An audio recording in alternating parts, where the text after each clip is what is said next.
Dikutip dari kitab Kifayatul Atqiyah, karya Sayyid Bakri bin Sayyid Muhammad Syadha Adinyathi.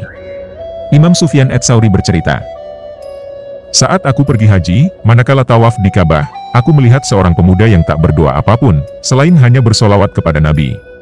Baik ketika di Ka'bah, di Padang Arafah, di Muzdalifah dan Mina, atau ketika tawaf di Baitullah. Doanya hanyalah solawat kepada baginda Nabi. Saat kesempatan yang tepat datang, aku berkata kepadanya dengan hati-hati, 'Wahai sahabatku, ada doa khusus untuk setiap tempat. Jikalau engkau tidak mengetahuinya, perkenankanlah aku mengajarimu.' Namun, dia berkata, 'Aku tahu semuanya. Izinkan aku menceritakan apa yang terjadi padaku, agar engkau mengerti tindakanku yang aneh ini. Aku berasal dari Khurasan. Ketika para jamaah haji mulai berangkat meninggalkan daerah kami, ayahku dan aku mengikuti mereka, untuk menunaikan kewajiban agama kami. Naik turun gunung, lembah, dan gurun. Kami akhirnya memasuki kota Kufah. Di sana ayahku jatuh sakit, dan pada tengah malam dia meninggal dunia, dan aku mengkafani jenazahnya. Agar tidak mengganggu jemaah lain, aku duduk menangis dalam batin, dan memasrahkan segala urusan pada Allah. Sejenak kemudian, aku merasa ingin sekali menatap wajah ayahku, yang meninggalkanku seorang diri di daerah asing itu. Akan tetapi, kala aku membuka kafan penutup wajahnya, aku melihat kepala ayahku berubah jadi kepala keledai. Terhenyak oleh pemandangan ini, aku tak tahu apa yang mesti kulakukan. Aku tidak dapat menceritakan hal ini pada orang lain. Sewaktu duduk merenung, aku seperti tertidur. Lalu, pintu tenda kami terbuka, dan tampaklah sosok orang yang bercadar. Seraya membuka penutup wajahnya, dia berkata, 'Alangkah tampak sedihnya engkau, ada apakah gerangan?' Aku pun berkata, 'Tuan, yang menimpaku memang bukan sukacita. Tapi, aku tak boleh meratap, supaya orang lain tak ikut bersedih.' Lalu, orang asing itu mendekati jenazah ayahku, membuka kain kafannya, dan mengusap wajahnya. Aku berdiri dan melihat wajah ayahku telah berubah lagi, tetapi lebih berseri-seri. Wajahnya bersinar seperti bulan purnama. Melihat keajaiban ini, aku mendekati orang itu dan bertanya, 'Siapakah Anda, wahai kekasih kebaikan?' Beliau menjawab, 'Aku Muhammad Al-Mustafa.' Mendengar perkataan ini, aku pun langsung berlutut di kakinya, menangis dan berkata, 'Masya Allah, ada apa ini? Demi Allah, mohon engkau menjelaskannya ya Rasulullah.' Kemudian, dengan lembut beliau berkata, 'Ayahmu dulunya tukang riba. Baik di dunia ini maupun di akhirat nanti, wajah tukang riba akan berubah menjadi wajah keledai. Tetapi, Allah yang Maha Agung mengubah lagi wajah ayahmu. Ayahmu dulu mempunyai sifat dan kebiasaan yang baik. Setiap malam sebelum tidur, dia melafalkan solawat 100 kali untukku. Saat diberitahu perihal nasib ayahmu, aku segera memohon izin Allah untuk memberinya syafaat, karena solawatnya kepadaku. Setelah diizinkan, aku datang dan menyelamatkan ayahmu dengan syafaatku. Sejak saat itulah, aku bersumpah untuk tidak berdoa, selain solawat pada Rasulullah. Sebab, aku tahu, hanya solawatlah yang dibutuhkan manusia di dunia dan di akhirat." Dikutip dalam kitab Mukasyafatul Qulub, karya Imam Ghazali. Dikisahkan, seorang perempuan datang kepada Imam Hasan Al-Basri, kemudian berkata, "Sesungguhnya, aku memiliki seorang anak gadis yang telah meninggal. Aku begitu ingin melihatnya dalam mimpi.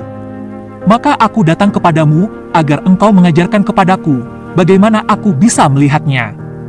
Maka, Imam Hasan Al-Basri pun mengajarkan sebuah amalan, hingga perempuan itu dapat melihat anaknya dalam mimpinya. Betapa terkejutnya ia ketika melihat anaknya dalam keadaan diazab, lehernya dibelenggu, kakinya diikat. Dengan hati penuh kesedihan, perempuan itu memberitahukan apa yang ia lihat kepada Imam Hasan Al-Basri, dan beliau pun turut sedih mendengarnya. Suatu malam, Imam Hasan Al-Basri tidur dan dalam mimpinya melihat gadis itu, berada di dalam surga dengan bertahtakan mahkota.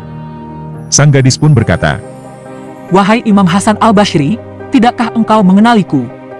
Aku adalah anak dari seorang perempuan yang datang kepadamu." Imam Hasan Al-Basri pun terkejut dan bertanya, "Apa yang membuatmu menjadi seperti yang aku lihat sekarang?" Gadis itu pun menjawab, "Ada seorang laki-laki melewati perkuburan kami, yang mana aku juga berada di situ. Laki-laki itu senantiasa bersolawat kepada Nabi. Ketika itu, di perkuburan kami ada 550 orang yang sedang diazab. Lalu, terdengarlah seruan, 'Angkat siksa mereka dengan berkat solawatnya laki-laki ini.' Akhirnya, para ahli kubur itu pun mendapatkan ampunan Allah, berkat solawat lelaki itu. Dikutip dari buku Manusia Langit, karya Habib Novel bin Muhammad Al-Aidrus. Suatu hari, Imam Al-Jazuli mengadakan perjalanan, sehingga berada di tengah padang yang tandus. Saat itu, beliau hendak berwudu, untuk melaksanakan ibadah. Akan tetapi, tidak ada setetes air yang keluar dari sumur, yang biasa diambil airnya untuk minum dan wudu, oleh para penggembala kambing di gurun pasir tersebut. Akhirnya, beliau menemukan sebuah sumur. Tetapi, beliau bingung, bagaimana cara mengambil air sumur itu, karena tidak ada gayung. Di saat bersamaan, ada seorang perempuan melihatnya dari bukit yang tinggi. Perempuan itu pun menyapanya. "Wahai Tuan, siapakah engkau?" "Aku Al-Jazuli," jawab beliau. Lalu, perempuan itu berkata, "Engkau adalah seorang yang sangat terkenal, dan dipuji di kalangan orang-orang saleh. Kenapa harus bingung tidak ada air?" Perempuan itu kemudian menepuk bibir sumur itu, lalu air dari dalam sumur itu pun naik hingga melimpah. Melihat itu, Imam Al-Jazuli pun sangat bersyukur, dan akhirnya dapat berwudu. Selesai berwudu, Imam Al-Jazuli bertanya kepadanya, "Wahai hamba Allah yang soleha, apa yang menyebabkan engkau mendapat anugerah luar biasa seperti itu?" Perempuan itu menjawab, "Setiap hari dan malam, lisanku tidak pernah berhenti membaca solawat kepada baginda Nabi Muhammad, penuh cinta dan rinduku kepadanya." Mendengar jawaban itu, kemudian Imam Al-Jazuli kembali pulang, dan bersumpah pada dirinya untuk tidak melanjutkan perjalanannya.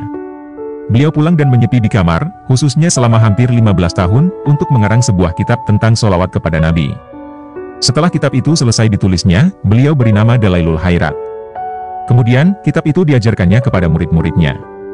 Setelah kitab itu diajarkannya, Imam Al-Jazuli pun wafat pada 16 Rabiul Awal 870 Hijriah, pada usia 63 tahun. Beliau dimakamkan di pinggir sungai. Ketika terjadi banjir besar, orang-orang desa di sekitar makam beliau merasa khawatir.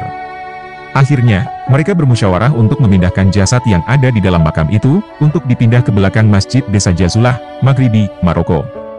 Setelah dibongkar, masyarakat desa takjub luar biasa, karena semerbak harum nan wangi tercium dari makam itu. Masya Allah, ketakjuban mereka bertambah ketika menemukan jasad tersebut masih utuh, layaknya orang yang baru meninggal dunia. Padahal, Imam Al-Jazuli sudah dimakamkan sejak 3 tahun lalu. Semoga 3 kisah di video ini menginspirasi kita semua, untuk selalu bersolawat kepada Nabi, dalam keadaan apapun. Assalamualaikum warahmatullahi wabarakatuh.